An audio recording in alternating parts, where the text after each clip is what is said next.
All right, we are on bag 7, everybody's favorite, shocks. All right, we're gonna jump in. We've already organized all the parts on the shocks.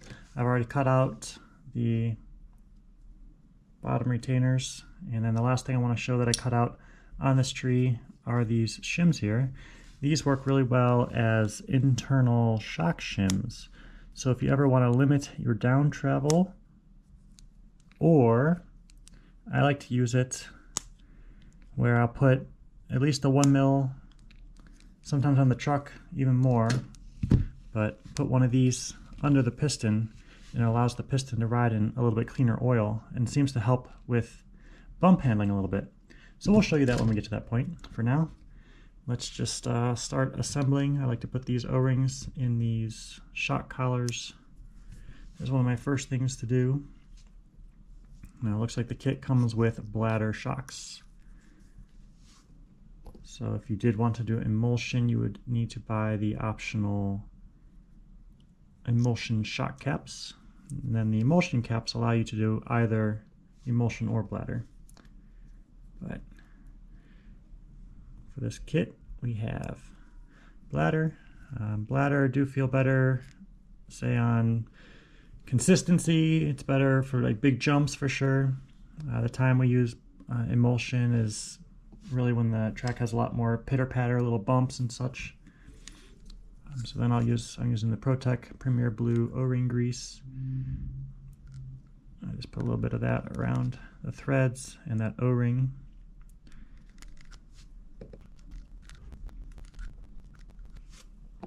Okay, and once you got them on those, I put a little bit more of that along the shock body itself. And start threading these on. Make sure they're going on straight. If you feel resistance initially, make sure you don't cross thread it. Generally they don't feel like they do too much, but every once in a while you'll have that feeling. So just be careful. But once it's on, just thread it all the way to the top. Wipe off any of that extra grease. And continue on for the next 3 in fast motion.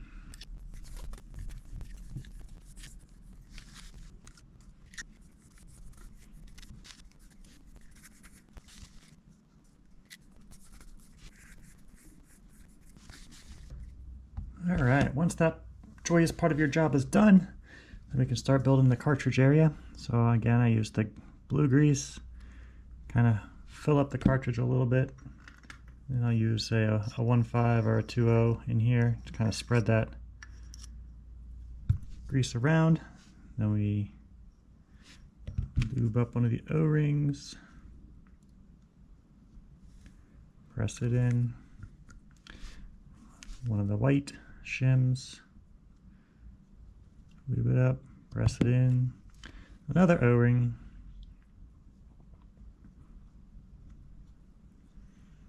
press it in, and then one of the plastic black, and press it. And then I guess we'll just do one at a time so we can show the whole thing. So then you take one of these clips. They give you an extra one in case you shoot one across the room. I usually like to put the single part of the tang in first and have the, well, I call that the tang, I guess, the part that jets out. And then I'll make sure that's seated. There's a groove on the inside there.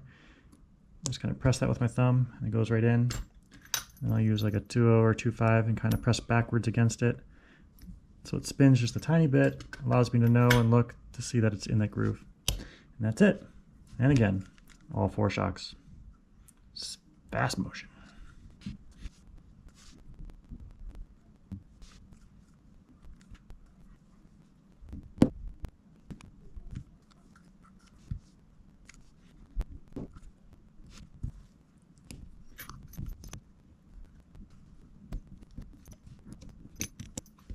All right, once you got all those in, if you did a good job, you're rewarded with a spare.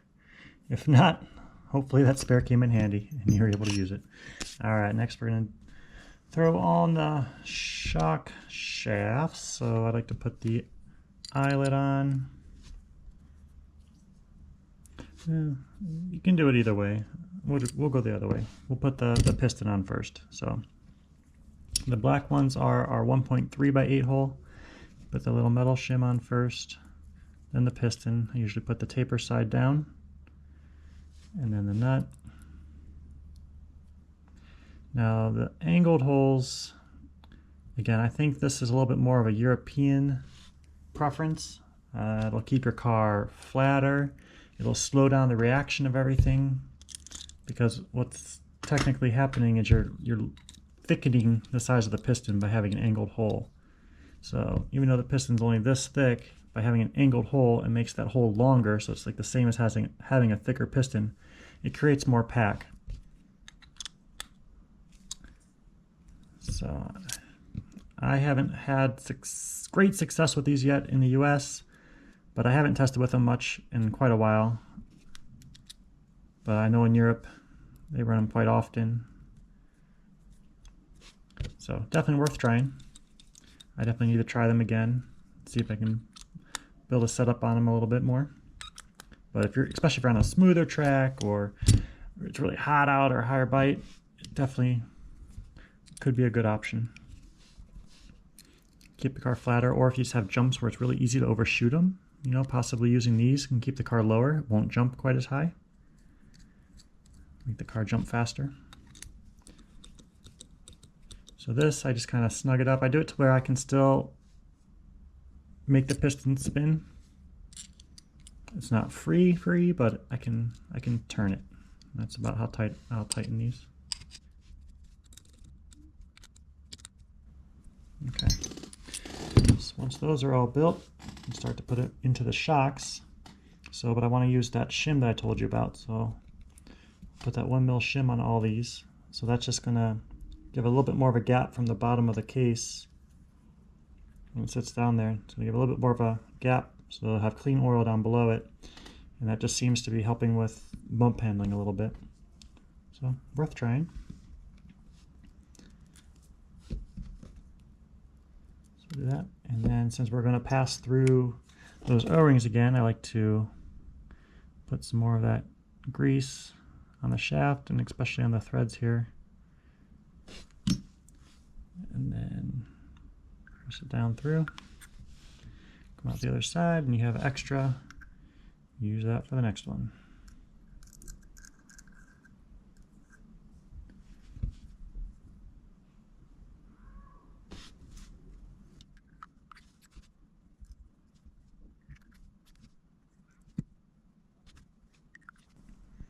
Okay. And wipe off the excess that's on the threads, at least. You can leave a little bit on the shaft itself.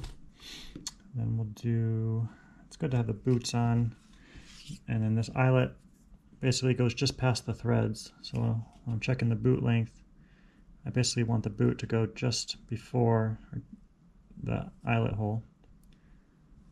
So I need to shorten even the rear ones just a touch. So scissors can work, or these side cuts work too. Just a really little trim on the rears. You can set them on here.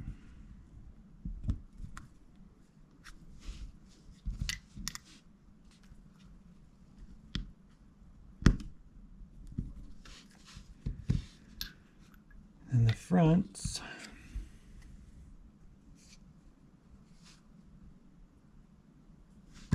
cut a little bit more.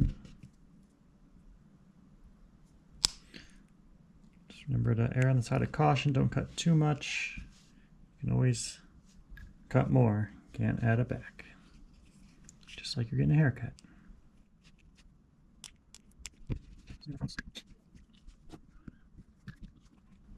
I'm not really watching what step we're on. I'm just kind of on autopilot here, so it looks like we're working somewhere in the 41 range still.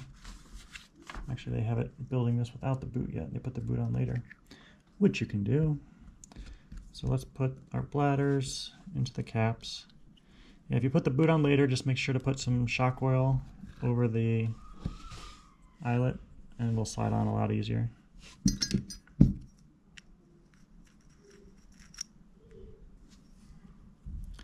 So make sure the boot or the bladder here is seated in. You can use a 1/5 or so to kind of press it in a little bit. Give the center a little bit of a push. You want it to have some resistance, but not flatten out. If it flattens out or dimples in, that means it's not seated. And you let air out.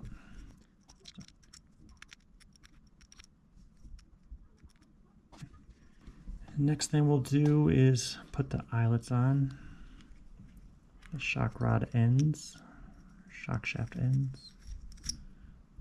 Okay. So for that, just pull the boot up.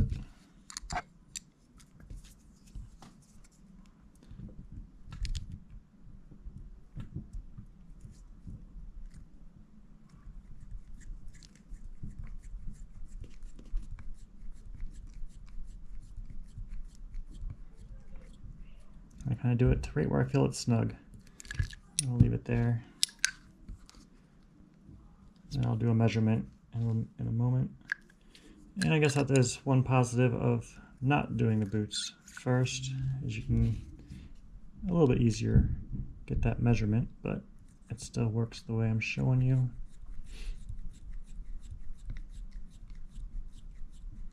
It all depends where you want to battle. Do you want to battle getting the boot over the eyelet,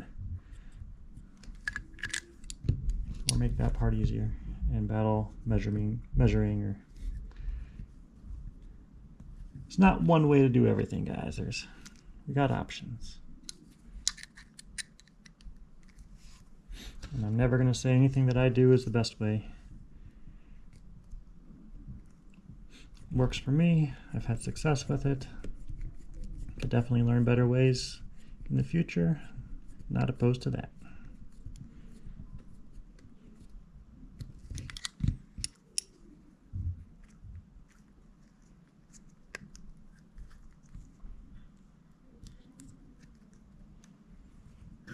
Yeah, sometimes when the boot is new, it's a little stickier.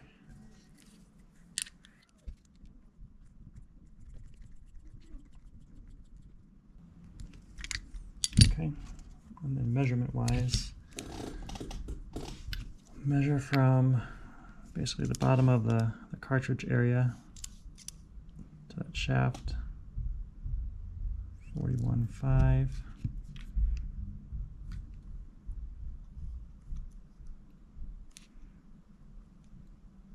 So 42.2. So you can kind of decide at that point, do you want to lengthen the one or shorten the other one? So I'm going to get a little bit more droop available. I'm just going to lengthen the other one. So going for that 42.2 area.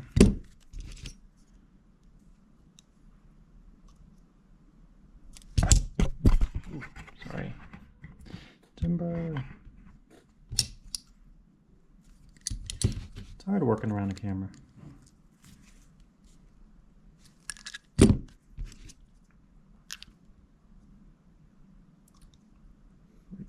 Almost there, just a tiny little bit. I'll call it good. Okay,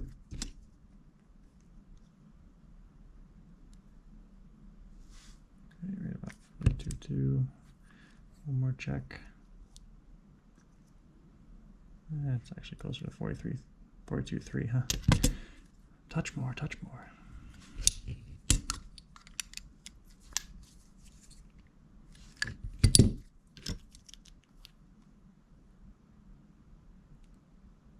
All right, pretty darn close there. Let's do the fronts. Looking at about 33.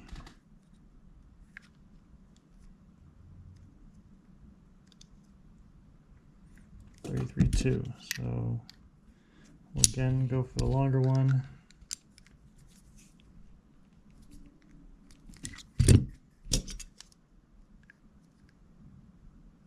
Okay, 33.2. All right. So then the trick is to get that boot over the end of the rod end. A little bit of your shock oil on there.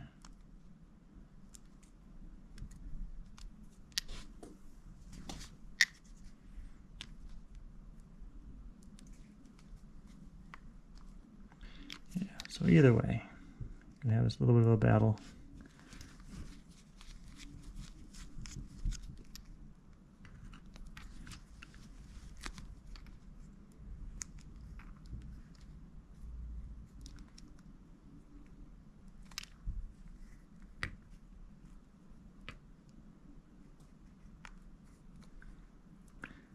Definitely feel it's easier when they're a little more used, but there we go.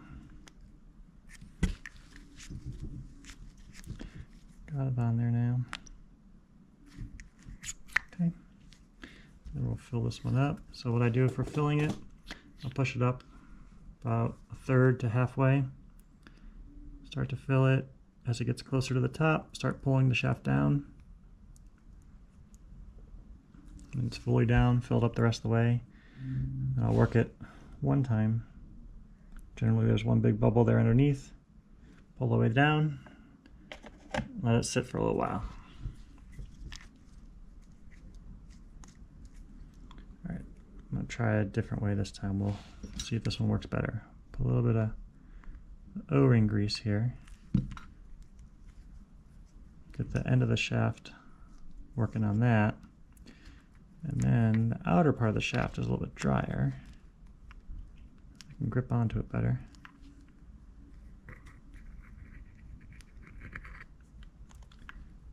It's just all greasy today.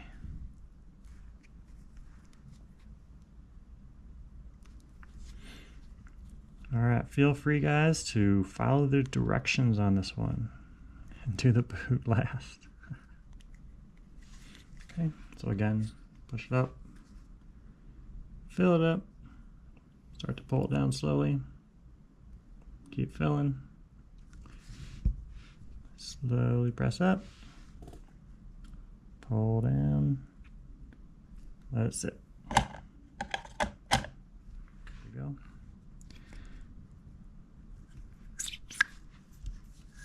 Okay, so again, push it up about halfway, start to fill, start to pull it down, keep filling, press up, slowly pull down, let it sit. This one we'll do fast so you don't have to listen to me mess up. Well, if you're still listening, that one went much better. More practice. Practice makes perfect. Proper practice makes perfect. Alright. Press up, pull down, leak a little. Alright, there we go. So another thing, so the shocks that came, the pistons that come in this kit are 1.2 by 8 and 1.3 by 8 tapered. 1.2, 1.3. So whenever I have a 1/10 split with the same number of holes, generally I'll run the same oil front and rear, or maybe just a touch lighter in the rear, like 50 CST lighter. If the pistons were the same front and rear, so if we were running 1.3 by 8 front and rear, most of the time the rear is 100 to 150 cc's lighter. It's just a general ballpark of where I end up. Okay, so as we're waiting, we can put in the small little set screws for where the shocks are going to mount in the arms. So I run all the outer positions on the arm. So just start to thread this.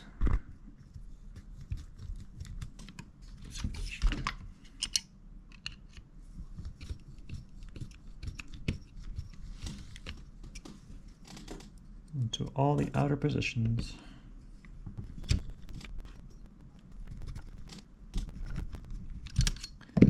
Okay. Now that that's done, we can look at our first shock we started on, and then we'll do one more press. Do a really slow press upwards. Let it sit for a second. I kind of tap the side of the body just to see if I get any more oil bubbles. Pull down slowly. Really watch it, see if any more bubbles came up. So we got a couple of tiny ones there, so we'll give that another. We'll go through the rest of the shocks, giving that one a chance to get the rest of the bubbles up to the top. Do the same thing.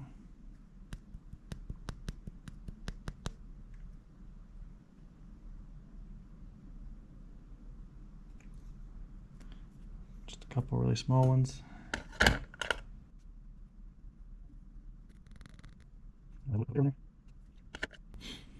And then I guess momentarily, while we wait for the bubbles to release for another minute or two, we can talk about the spring retainers. So the spring retainers themselves, I like to trim a little bit. So they're very sharp here on the edge, and that can cut the boot. So I do a little bit of a like 45. Oops. That seems to help the boots, the shock boots, last a little bit longer. So something worth trying, doesn't hurt anything.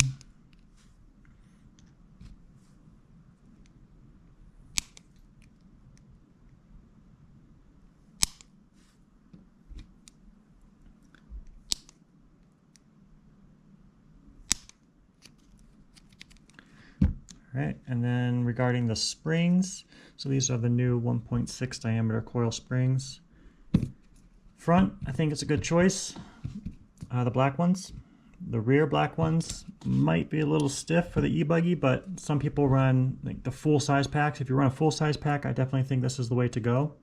If you happen to run shorties, I've been really having a lot better success, I think, with the browns in the rear. So it's one stage softer than this. So depending on what you run, you might, I think just having the browns also is a good tuning option that you're going to want. But if you're running the full size packs, and again, I feel like this is a little more Euro style, so you probably want that support in the rear a little bit stiffer for how fast and high speed their tracks are. Okay, now we're going to be ready to throw our first cap on. Looks pretty good. And generally for the bladder ones, I start to push it up about halfway, fill it kind of just south of like flush, because the bladder is going to take up some of that room, and otherwise you're just going to be spewing out a lot of that oil. So then I'll thread it on a couple turns, and then I'll start to hold this hole at a 45-degree angle upwards and start to thread it until it starts to have some resistance on the threading. That's when I know it's starting to get a little bit tighter. I'll back it off a touch, and it's from this point that I'll start to press the shock shaft upwards, and you'll watch the oil start to come out. So do that slowly, wiping off the oil every once in a while.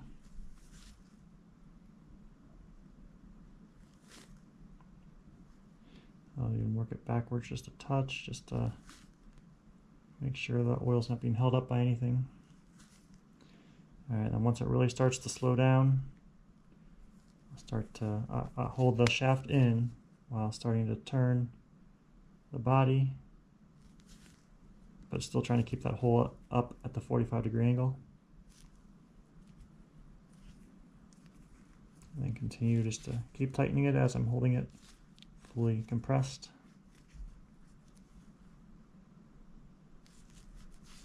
Okay, and we'll work it a couple times, make sure it all feels smooth.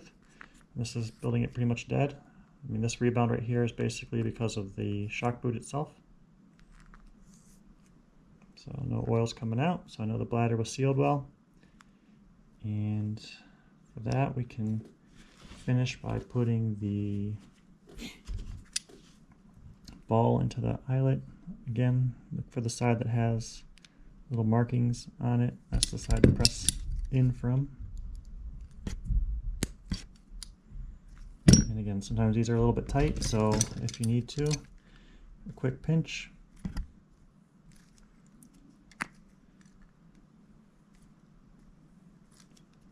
And get the spin. That freedom there is good. And then we'll do that later. Okay, so that's our first front, and we'll repeat that for the next 3. So we'll do it in a little bit quicker motion. So it's, I guess we'll show you one more. So again, pushing the shaft up about 1/3, filling it to flush or a little bit less than flush. That's for the bladder style. And again, holding it at 45. Start to compress. I had a little bit more oil in it this time, so it's coming out a little bit quicker, a little sooner. Thread it until you start to feel just that little bit of resistance. And then let it set for a second, start to press the shaft up.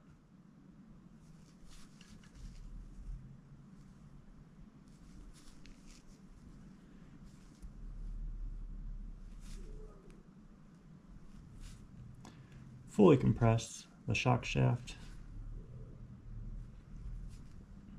Let the oil slow down to a trickle. I'll work it back just for a second, make sure it doesn't have like a spurt that comes out because it was being held up, and then start to tighten it.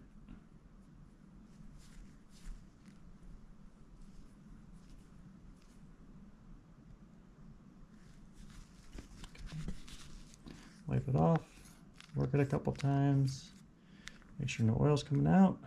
You look good. All right, and then we'll show the on the fronts how to finish them up, and then we'll go and do the rears in fast motion. So I like to have the bleeder holes on my cars. I like to have them facing inwards. So the shocks would be like this. The bleeder holes face in. So I'll set those how I like them, and then that's how I'm going to insert these bushings. The bushing, the flat face goes to the front.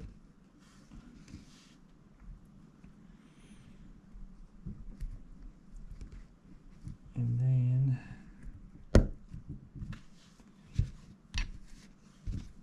also I was able to get the collars to line up pretty good.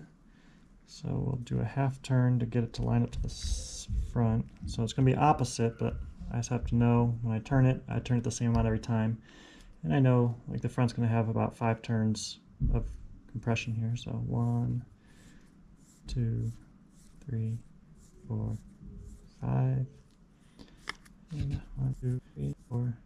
So if you start them both at the fully top and the caps happen to end where they're in line with it properly, you know you can just do 1 turn on each and it can be still the same amount of preload. So just always keeping that in mind can help make it easier for ride height adjustments later on. Let's get this ball in here. Give it the necessary pinch. Okay, and then now I'll have, since this is on the inside, I like the tang to be towards the outside.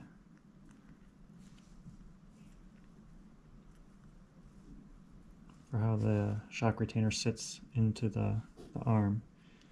So then I'll put that like that.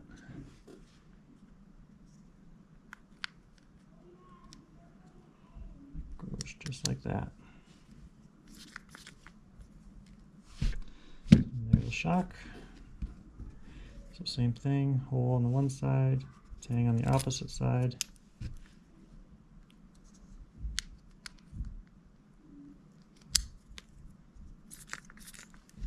There's our shocks. And then if you have a marker, black works really well. I have silver on me, so we're going to use silver. I'll always write what the shocks, what's in it. So I have 1.2 by 8T for the angled hole, the taper, and then 500 oil. 1.2 by 8, taper, 500. So that's your front. And then just repeat the process for the rear. We'll do it in fast motion.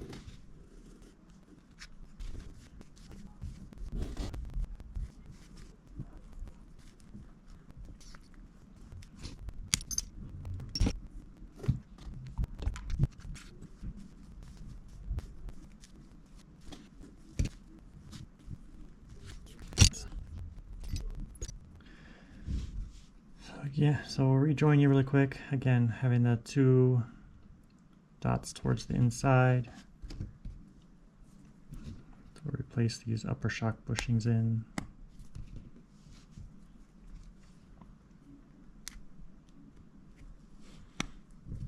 Okay, and then start to thread these down about 4 times. 1, 2, 3, 4. 1, 2, 3, 4. Okay, drop our spring on. Again, have the hole to the inside, the tang to the outside.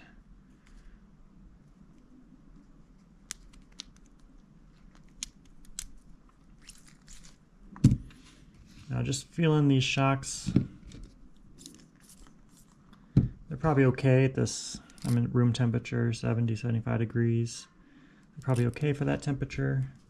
If you're running, it's winter right now, and if you're running where it's a lot colder, definitely gonna have to go down. I think the setup sheet that comes in the manual suggests 550. I actually put 500 in here, but I think for winter, if you're outside and it's 50 degrees, 40, 30, you're definitely gonna be in the 400s, maybe even the upper 3s. All right, so then for those rear shocks, we'll mark them really quick. We got 1.3 by 8 tapereds with the 500 oil. So quick 1.3 by 8 taper, 500. 1.3 by 8 taper, 500. And then it's time to put the shocks on the car.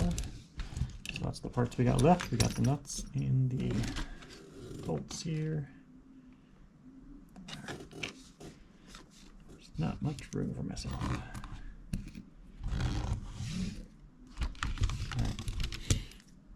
So first shock, again, have that little hole towards the inside, the opening of the bottom of the shock retainer towards the outside.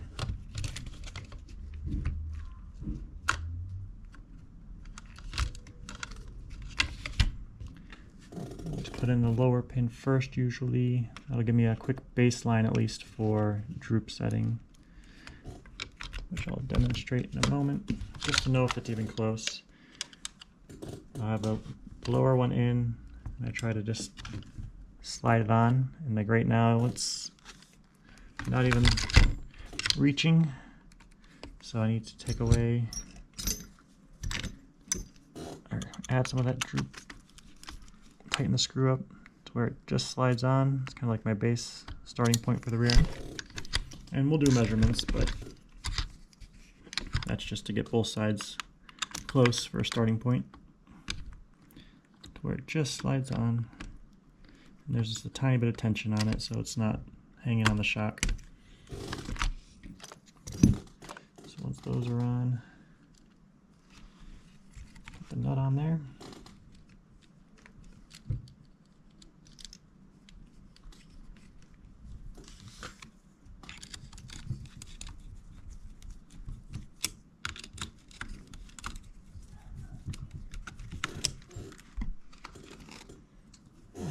Fronts, same thing, that little hole to the inside. Are you gonna feel a difference? No, it's just one of my weird things that I do. So copy if you like, feel free not to if you don't. Same thing, check the droop. So these are hitting already over here, so we'll loosen this one, add some droop back into it. And these ones I'll do just to where the the bottom touches the threads.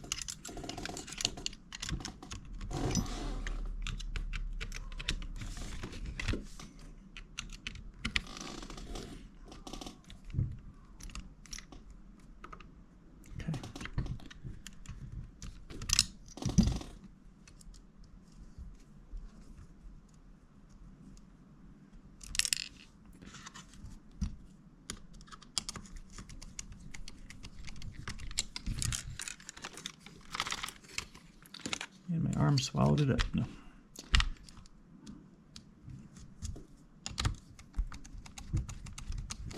Okay, and make sure to tighten all these set screws. This is my quickest thing and easiest thing to forget to do on my race car. You can just ask my pit guy. He checks these before every race in case when I took my shocks off and put them back on, I forgot to do this because it happens often. Fortunately, even when it is loose, I have not had one come fully out during a race. They've always still stayed in, but I've had them hanging out a little bit and been very close to having a DNF, so definitely watch these. And I do believe we have completed, let's check it out, bag 7. Thanks for watching.